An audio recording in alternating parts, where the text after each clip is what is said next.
Smart24, driving business.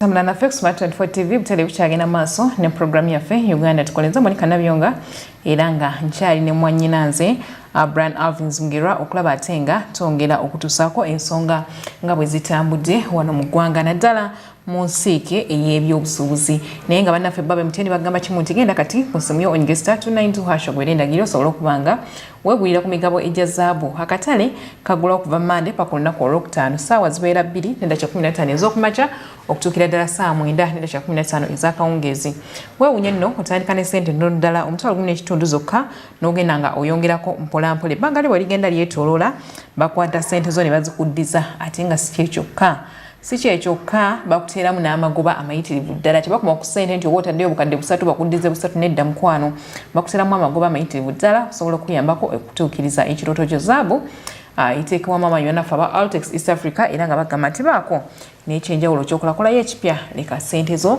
zibeere ebiseera byo eby'omu maaso kale katweyongereyo ate n'amawulire agafudde mu ggwanga Uganda kati no akawungezi k'eggulo President Museveni yasinkanye ate ne musigansimbi owa Starbex era nga ate ne delegation yabadde nneneko ddala era nga bakulembeddwamu senkulu waayo amanyiddwa nga Mr. Jack Chibeti era nga basinkanidde wali makago wa President mu bitundu eby'Entebbe. Starbex ezze nno ekula ebbanga eryetoolodde kampuni eno ezze ekula era nga kati wetwogerera balina amatabi ag'enjawulo okwetoolola ensi yonna. Kakati nno omwami ono Jack Chibeti yategeeza President Museveni nti Starbex ekyenjawulo kyeyina nti mu investments zaayo ziri unique tezisangikasangika era ne bagamba nti bajja kweyongerera ddala okuteeka ssente mu Uganda kubanga bakirabye nga ttaka ggimu we basobolera ddala okussa ssente era ng'ono yategeezezza n'okutegeeza nti emyaka 10 egiyise akateeka $1 za Amerika 10 mu Uganda era nga kampani yakwongera ssente endala eziwera ddala $millions za Amerika mu myezi nga 18 mu maaso eyo gye bujjako gwe mwaka nga gumu n'emyezi 18 mu maaso awo. Kakati nno President yagambye nti naye nga ye ateekateeka okulaba ng'azimbawo ekkolero lya sirinda erya gaasi jjukira nti yavaayo emabegaawo yennyini n'ayimiriza ebintu eby'okutema emiti ekitegeeza nti kati ayagala alabe nga n'omuwendo gwa gaasi guguuka wansi kyovula nga naye nga President naye ayagala at least bateekewo ekkolero erya sirinda tuleme kubanga ate sirinda nga tuzijja walala ate okusobola okulaba nti bannayuganda beefunira ku gaasi. Emboozi eno nno tugirina era katusooke tukulageko biki ebyabadde mu makaago wa President gwe ataatuuseeyo ogenda kutuukira wano ku Smart24 TV. What is land for agriculture is a bit more difficult here. Yes, sir. Because of the tribes. The tribes are normally the ones who produce, and then the investors come in the processing.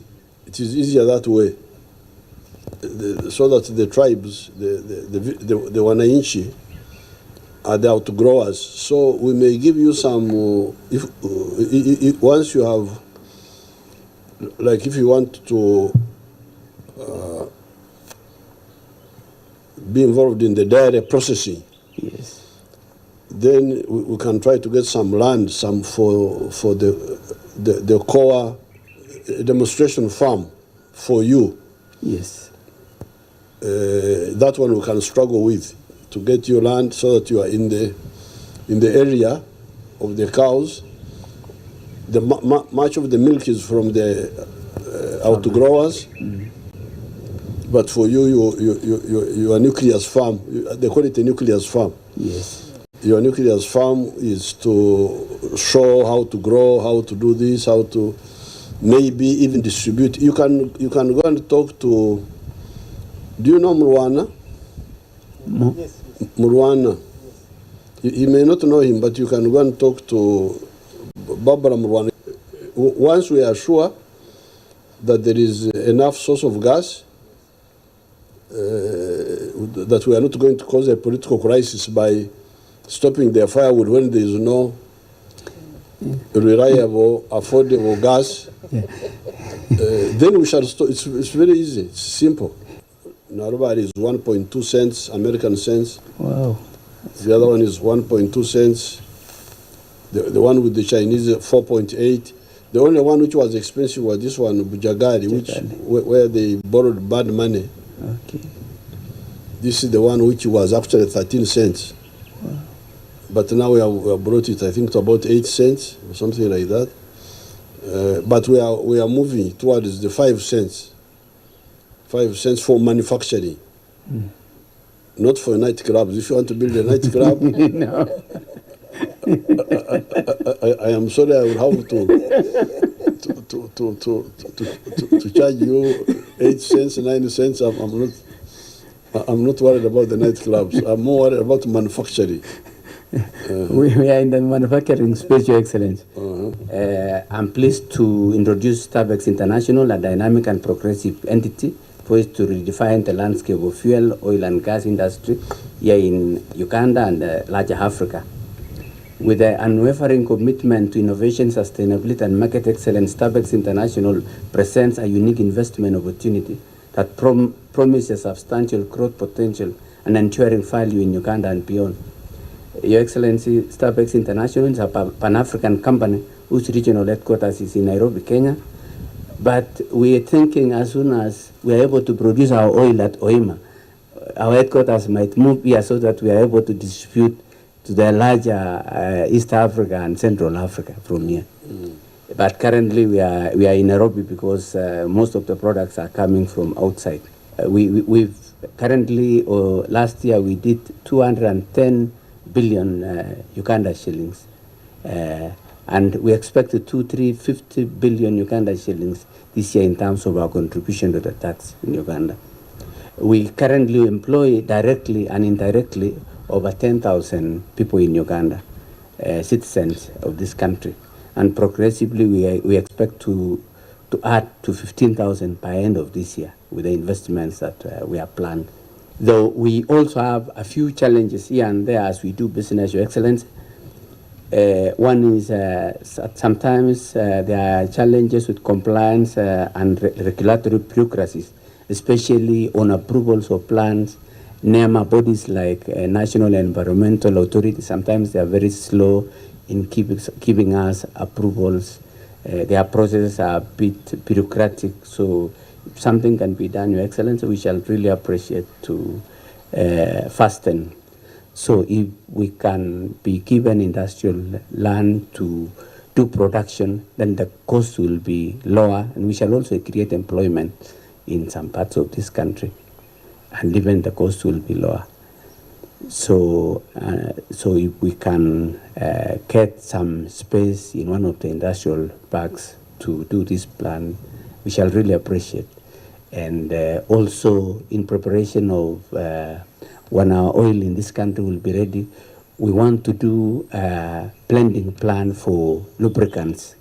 You know, our motorcycles are using a lot of lubricants currently, and if we can produce in this country as soon as the refinery is up and running, it will really help to save a lot of foreign exchange.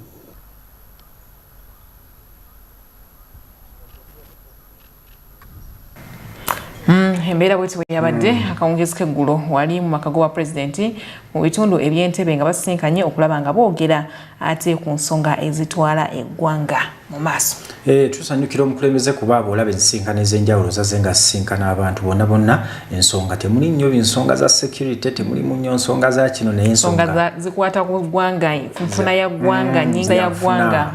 Era nga yayongedde okukisibako essira naddala ekintu ky'okuteekawo kampuni ereeta sirinda tusobole okuba nga tukyazijja bweru ate n'ekirala bannayuganda emirimu basobole okugifuna kubanga kakati olaba n'abaana abatunda gaasi kati beeyongedde, abamutundira online, abamutundira mu physical places nga balina yafuukira ddala bizinensi, abaana beeyongeredde ddala okugiyingira mu bizinensi eyo. N'olwekyo olabira ddala nti singa ate abaleetawo kampuni ekola sirinda zino ne gaasi ono ajja kukka. abajja kukka naddala sirina ate nga tusobolera ddala ozikolera ddala wano bwe tuba nga tusobola okukola emmotoka olwo ate ekintu ekya sirinda ate tukola ebyuma wano tukola ebyuma already ate ng'era n'esirinda eyo era ogiraba eri mu kyuma n'ekyo olabira ddala nga tusobola singa tuba tukitaddeko amaanyi. Kale bwetyo bwe tutambula tugezaako ate okuyitiramu mangu ezimu ku mboozi ezikoze amawulire mu wiiki era nga bwe twogerera jjukira gye buvuddeko mu mboozi endala paalamenti yali yayisa etteeka nga lino lyali liragira buli muntu alina microfinance naddala ng'oyingira bizinesi ey'okutambuza ensimbi okutereka wamu n'okuba ng'osobola owola Bannayuganda nga weetaaga ensimbi ezaali ziwerera ddala obuwumbi 10 naye bwe twogerera paalamenti yazzeemu n'etuula oluvannyuma lwa memba wa paalamenti kusaba ekendeze ku nsimbi zino nga bagamba ssente nnyingi nnyo. So paalamenti yazzeemu n'etuula n'eyisa etteeka lino eppya bwe baterereza akawaayiro kano ne bagamba nti kati okkirizibwa okukola microfinance oba ekifo ekiddukanya ensimbi ng'olina obuwumbi 5 bweddu. Weewaawo mulimu bamemba ba paalamenti abakisanyukidde naye abalala ne bagamba wadde nga eno kiteereddwawo nti kati weetaaga obuwumbi 5 kati wetwogerera kiraga nti banka zigenda kuba z'overtakinga microfinance era nga abamu bamemba ba paalamenti abasaba bongere bakendeeze era nga bagamba obuwumbi 5 bukyali waggulu. Emboozi eno tugina katusooke tulabe ate ku maloboozi g'abakiise ba paalamenti. It observes that since the MDIs vary in size of their balance sheet and shareholding value, in order to ensure equity among the MDIs for especially the aspiring Tier 4 institutions, the minimum paid up capital requirement should not be a one-size-fits-all. Instead, it should be premised on a pro rata basis, that is, the size of the balance sheet of an MDI and that of a Tier 4 that is aspiring to be an MDI. Therefore, the minimum paid up capital requirement of the MDI should be a function or a percentage of the balance sheet of each MDI. And the Bank of Uganda should therefore annually review the proposed instrument within 1 year and determine the right percentage of the minimum paid up capital requirement, shillings. No, the minimum share capital should therefore be above 500 million shillings. And therefore, the increment in the minimum paid up capital for the MDI also affects them.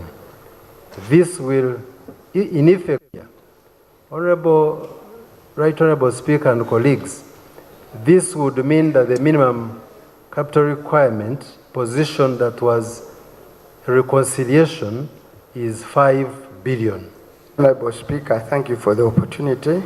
Right Honourable Speaker, you know, earlier our position was that 2 billion would suffice. But when we went to the committee and listening to the plea of Bank of Uganda, Ministry of Finance, and the middle ground was that for now we can live with 5 billion, which the chairs elaborately put forward in the report. So largely we agree with the position as presented by the chair of the committee, much as I did not. But it's up to this House to see through if that is fair, and then they can take a decision. Omutemo ogusookerwako ogwa kampuni yonna ewola ssente guteekebwa ku biliyoni 5. Kino nkirabanga ekiteeseewo ekyokweyagaliza mu bannannyini companies ennene zituulire ddala ku buno obukampuni obutono obutalina busobozi obwo. Era ezo ensimbi wano mu Uganda tetugenda kufunayo nnyini kampani ng'asobola okuziweza n'aziragako abantu ku akawunti nti ziizo kweziri era ngenda kutandika okuwola ensimbi. Omulimu guno ogw'okuwola ensimbi nsuubira abaagadde bagulekemu bagwirwa boka oba oliawo n'abantu abatono ennyo abatasukka 5 mu ggwanga lyonna. Ffe kirabanga kino tukirabanga kigenda kufuula bannayuganda okukola ng'emmombooze mu ggwanga lyabwe bafuuke bakozi bagwirwa oba oliawo ne bamafiya abatono abagenda okwefuga omulimu guno. Ekibadde kirina okukolebwa nze ndowooza abadde batunuulira nnyo ba investor, etteeka lino lyanditunuulidde nnyo ba investors bokka nga bazze okukolera wano mu ggwanga lyaffe.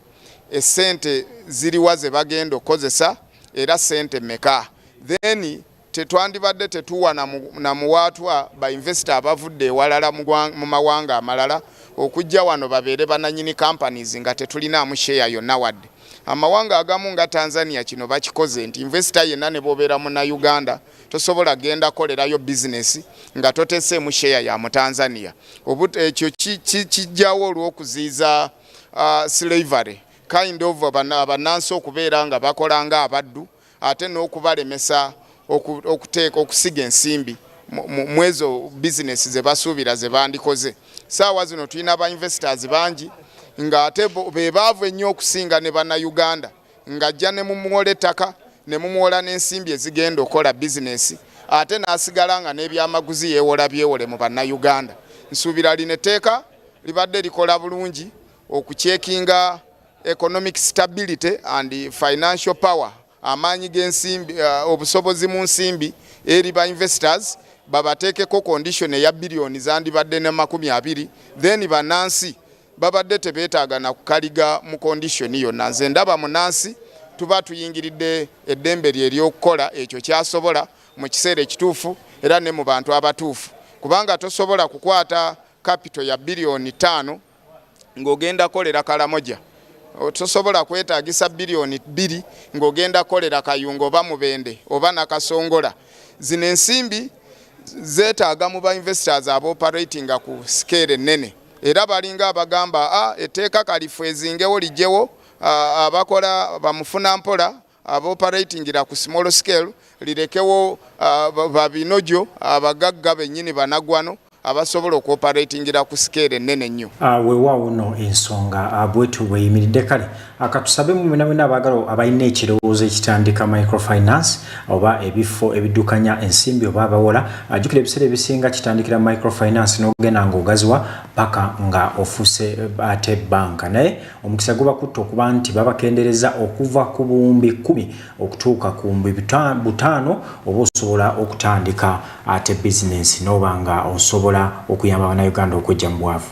Kale ate tujenga tubuddeyo ate nno munnange yo district y'Empigi wetwogerera kati eri mu katu olw'abakozi ab'empewo oba betuyinza okuyita abasomesa ab'emizimu. Emizimu abasomesa omanyi bakuba nnyo kibooka ateeka omwana ali mugamba nti zino kibooka ezinkubwa ddala Mr. Bukanya yazinkuba oba waliwo omulala azinkuba nga biwo emizimu gobogera. Kale no munnange akakiiko ka palamenti akavunaanyizibwa ku gavumenti ez'ebitundu kakubye district y'Empigi mu mateeka era nga baagala butereevu gavumenti eno ey'Empigi esobole okulaba nti ate ennyonnyola ku basomesa abasoba mu 10 nga bano bagamba nti baajingirira ebiwandiiko okusobola okwefunira ate ku bifo ku musaala ogwa gavumenti ng'era katimbu babadde bagufunye okumalira ddala emyaka 7 weddu naye nga bomubuuza nti oli waawa ku ssomero ki Mpigi SS Mpigi High Mpigi CD Mpigi ki tayinza yadde okunnyonnyola nti munnange nze ndi ku ssomero bweriti.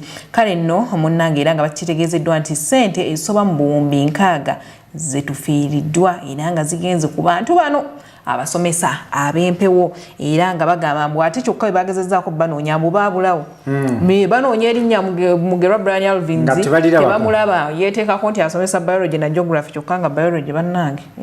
Kale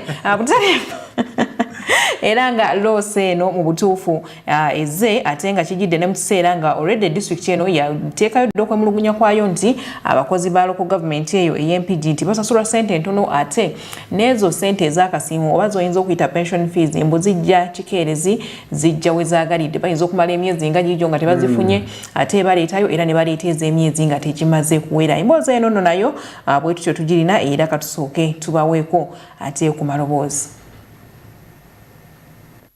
Tubadde n'olukiiko olwa Park Local Government nga tugoberera ebiri mu ripooti ya Auditor General ey'omwaka ogwayita engeri ensimbi z'omuwi w'omusolo ensimbi za gavumenti gye zaakozesebwamu omwaka ogwo. Mpigi District Local Government ebimu ku biri mu report biraga nti abakozi naddala abasomesa ba secondary schools ne tertiary institutions endala abawerera ddala 21 bayingira ku lukalala gavumenti kwesasulira abakozi ba gavumenti ne babeerako okumala emyaka 7 nga bafuna omusaala naye nga bakozeseza forged minutes.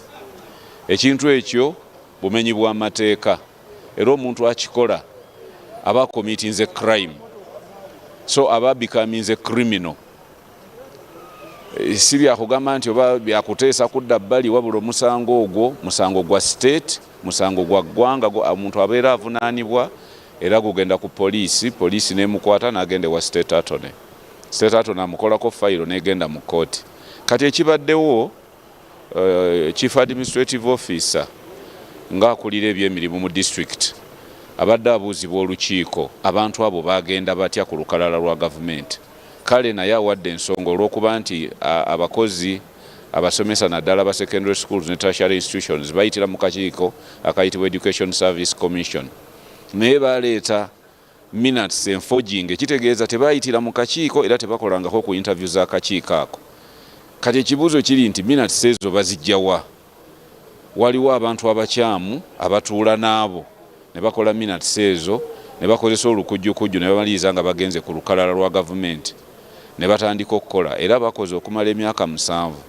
Kakati omusango ogwo guli criminal. Abantu abo poliisi erina okubanoonya era obujulizi bwe tubadde tubuuza accounting officer kwe kubeera nga atuwa reference za poliisi eziraga nti baggulawo emisango ku bantu abo. Then oluvannyuma lw'okuba nga oguddewo emisango balina okuba nga bakwatibwa. Naye accounting officer atutegeezezza nti badduka bonna. Tumubuuza wamanya otya nti badduka? Kubanga obuvunaanyizibwa bwa poliisi. Ensonga eyo ne ma districts amalala tugisanzeeyo ng'osangayo cases abantu 4 5, naye kitwewuunyisizza nti empigi babadde bangi, abantu 21 bantu bangi. Bw'ogenda n'ogatta ensimbi ezo omusala gwe babadde bafuna bonna okumala emyaka 7, sente ezo ziri millions and millions, hundreds of millions. So tulowooza ti accounting officer kubanga ffenna tukkaanyiza nga tugamba abantu bano bannayuganda abali registered balina national IDs, batuuze mu Uganda, n'ekyokubiri n'amasimu gaabwe gali registered. Setulaba nsonga lwaki CID ey'empigi ba CID personnel nga bakwataganya ne CID headquarters bayinza batya okugamba nti banoonyeza abantu bano ebbanga eryo lyonna ne bababula okuva ripooti lwe yakola ki lwe yafuluma. So tukibataddeko okubeera nga bakola omulimu ogwo, abantu abo bakwatibwe batwalibwe mu kooti, kubanga kati kooti yeyina bavunaana. Kooti we bavunaana ebimu ku byeyisa kwe kubeera nga bagibwako sente zibalikavalingibwako sente za gavumenti ezo ze bafuna. Bwe baba nga tebazirina gavumenti ekwata ebyabwe n'ebikola ki? Bwe baba nga nabyo tebabirina kitegeeza nti kooti esalawo nebasalira ekibonerezo ne bakola ki? Ne basibwa. So naye omulimu ogwo still gusigala nga abakulu abakulira district y'empigi nga bakwataganye wamu ne ministry okulaba nga bagoberera ensonga eyo ate n'okulaba nti teddamu, kubanga weewaawo nti abo bazuuliddwa naye ma districts amalala bakyaliyo baki bangi. Ate ng'era twakiteeka ne ku minisita juzi nga tumugamba ensonga eno eteekwa okuba nga bakirimu abayambako abantu bano okuforginga minutes nga bamu bakozi baffe mu ministry yaki y'education. So tulowooza tituyina okukigoberera ffenna okulaba nti vice eno ekola ki ekomwa, kubanga gavumenti sente zeefirwa mu mbeera efaanana bwetyo sente nyingi.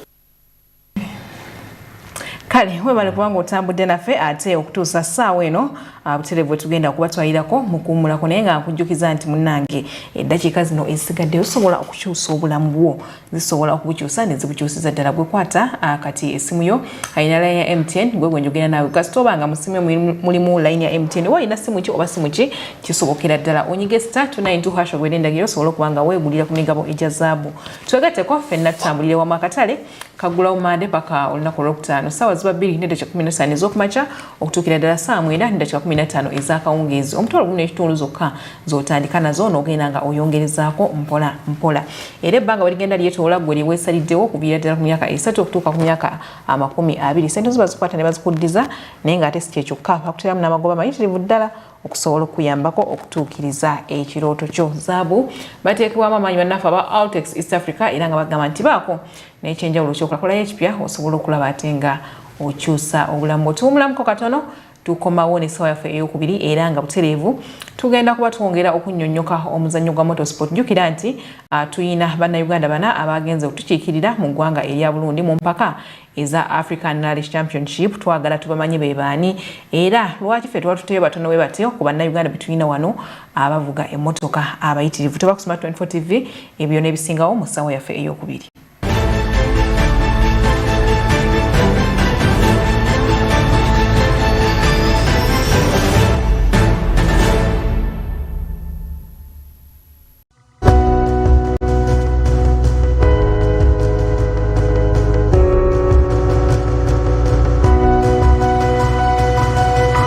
Smart 24, driving business.